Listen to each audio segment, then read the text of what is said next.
اعوذ باللہ من الشیطان الرجیم بسم اللہ الرحمن الرحیم۔ دوستو، آج کی ویڈیو میں جو بات کرنے والا ہوں وہ کل ایک دھرنا پلان کیا گیا تھا، میں یہی کہہ سکتا ہوں۔ مہینے کا دھرنا تھا، ہفتے کا دھرنا تھا، استعفیٰ لے کر جانے تک کا دھرنا تھا، لیکن پلان ضرور تھا۔ اسلام آباد میں شہر اقتدار پاکستان میں پہنچے کچھ لوگ،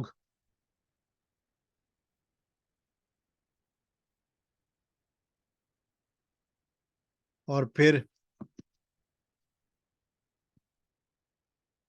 قانون کے سامنے دفعہ 144 اور سیکشن 245 جو بھی ہیں، اس کے باوجود رکاوٹوں کو توڑتے ہوئے، رکاوٹیں تو خیر تھی نہیں، صرف ایک دروازہ، ایک جس کی ویڈیو آ رہی ہے، دروازے کو عبور کرتے ہوئے، کھول کر جاتے ہوئے ایوان عدل تک پہنچنے کی کوشش۔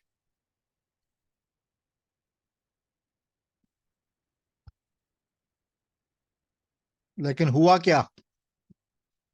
ارادہ کر کے آئے تھے کہ مہینہ بیٹھیں گے، مہینہ نہیں تو کم از کم ہفتہ ضرور بیٹھیں گے، دھرنا ہوگا، یہ کہا گیا تھا۔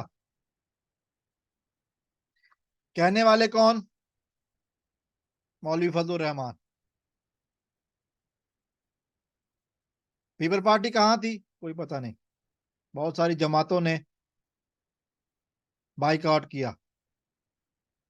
مولوی صاحب اپنے علاقے سے، پشاور سے بندے لے کر آ گئے۔ لوگوں کو سے جب کچھ، حالانکہ یہ جو ضابطہ اخلاق چل رہا تھا وہ یہی تھا کہ میڈیا والوں سے بات نہیں کی جائے گی، پھر بھی کچھ لوگوں نے ہمت کی اور پوچھ لیا کہ کس لیے آئے ہیں، اور انہوں نے کہا گو عمران گو، گو عمران گو۔ ان کو یہ بھی نہیں پتا کہ ملک کا وزیر اعظم عمران خان نہیں ہے، ان کو یہ بھی نہیں پتا کہ وہ کس مقصد کے لیے آئے ہیں۔ مدرسوں کے بچے آئے گئے، لائے گئے۔ مولوی عبدالغفور ہے کہ وہ ویڈیو بھی چل رہی ہے جس میں دیکھا جا رہا ہے کہ وہ لوگوں کو 2,000 روپے دے رہے ہیں۔ اسلام آباد پولیس کے کچھ اہلکاروں کی ویڈیوز بھی چل رہی ہیں جو بتا رہے ہیں کہ رکاوٹوں کو کیسے عبور کرنا ہے۔ اس کے بعد بھی جو دھرنا تھا وہ دھرنی بھی نہیں رہا، اور مولوی صاحب ذلیل ہو کر چلے گئے۔ جیسا کہ ایک ملک کے معزز سیاستدان نے کہا تھا، ٹی وی پر بیٹھ کر کہا تھا کہ مولوی فضل الرحمان کو ہم نے ڈھول ڈھماکے کے لیے رکھا ہوا ہے، جب دل کرتا ہے بجا لیتے ہیں، مقصد نکل جاتا ہے تو پھر مولوی صاحب فارغ۔ تو بہرحال یہ، اور پھر مریم نواز کی تقریر بتا رہی ہے کہ کیا مریم نواز کی تقریر میں آنے والی لکنت اور لڑکھڑاہٹ بتا رہی ہے کہ اب ان کو بھی عوام کی طاقت کا اندازہ ہو گیا ہے۔ اور وہ جو کہتے ہیں نا کہ کامیاب تھا دھرنا، دھرنا تو خیر اب ہوا نہیں، چند گھنٹوں میں ہی اوقات یاد آ گئی، نانی یاد آ گئی، اور پھر وہ چلے گئے۔ لیکن جو کچھ بھی ہوا، ارادے تو بڑے لمبے کر کے آئے تھے، جیسا کہ تھمبنیل میں لگا ہوا ہے۔ عطا تارا نے کہا تھا کہ چیف جسٹس کے استعفے تک نہیں اٹھیں گے۔ ہوا کیا؟ ایک طرف تو مریم اورنگزیب اور رانا صلاح اللہ صاحب کہہ رہے ہیں کہ جی یہ دھرنا نہیں ہوگا، احتجاج کے لیے ہم جگہ بنائیں گے اور یہ وہ سارا کچھ ہوا کیا؟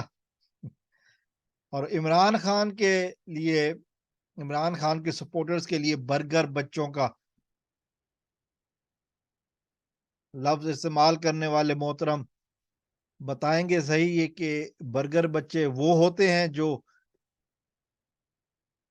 ٹیئر گیس، آنسو گیس کے شیلوں کے آگے کھڑے ہو کر کہیں کہ جی پہلے ہم سے نپٹو، ہمارے خان تک، ہمارے لیڈر تک بعد میں پہنچنا، یا مدرسوں کے بچے جن کو ڈنڈا اٹھائے ہوئے، جن کو پتہ ہی نہیں کہ ٹیئر گیس ہوتی کیا ہے، وہ برگر بچے، اور پھر رکے بھی نہیں۔ دفعہ 144 صرف اور صرف پی ٹی آئی کے لیے ہے، لیکن دھرنا تو خیر دھرنی ہو گئی، اور مولوی صاحب اپنی عزت تو خیر اب میں نہیں کہہ سکتا، بہرحال جو کچھ بھی ہے، پی ڈی ایم کی 13 جماعتیں مل کر بھی وہ کچھ نہیں کر سکیں جو ایک اکیلا عمران خان کرتا ہے۔ اس کی وجہ یہ ہے کہ عمران خان لوگوں کے دلوں میں رہتا ہے۔ پوری مشینری اس وقت حکومت کی اور اسٹیبلشمنٹ کی عمران خان کو ناکام اور بدنام کرنے کے لیے استعمال ہو رہی ہے، لیکن مسلسل ناکام ہو رہے ہیں۔ جو یہ زور لگاتے ہیں اتنی عمران خان کی مقبولیت بڑھ جاتی ہے۔ جتنا یہ زور لگا رہے ہیں، باتیں سامنے آ رہی ہیں کس قدر نیچ اور گھٹیا طریقے سے یہ لوگ کوشش کرتے ہیں، اتنے ہی برے طریقے سے ایکسپوز ہوتے ہیں۔ $50 کا، $50 مہینے کا سافٹ ویئر ملتا ہے، آڈیوز بن جاتی ہیں، اسی سافٹ ویئر سے ویڈیوز بن جاتی ہیں، ایک دفعہ کسی بندے کی آواز اور شکل پکڑ کے ڈال دو اس میں۔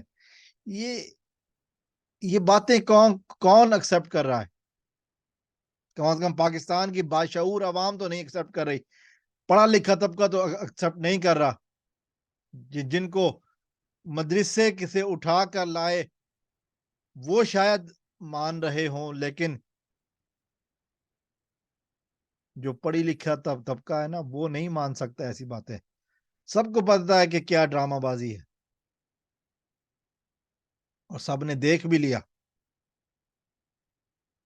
یہ لوگ حکومتی مشینری جتنی مرضی کوشش کر لے، عمران خان کو دبا نہیں سکیں گے۔ چھوٹی سی جلسی کر کے تو، دھرنی کر کے تو، پھر بہرحال چیف جسٹس نے جو ان کو جواب دیا ہے یاد رکھیں گے، دھرنا کے ارادے سے آئے تھے۔ اللہ تعالیٰ سے دعا ہے کہ اللہ تعالیٰ پاکستان کے دشمنوں کو نیست و نابود فرمائے۔ السلام علیکم ورحمۃ اللہ۔ پاکستان زندہ باد۔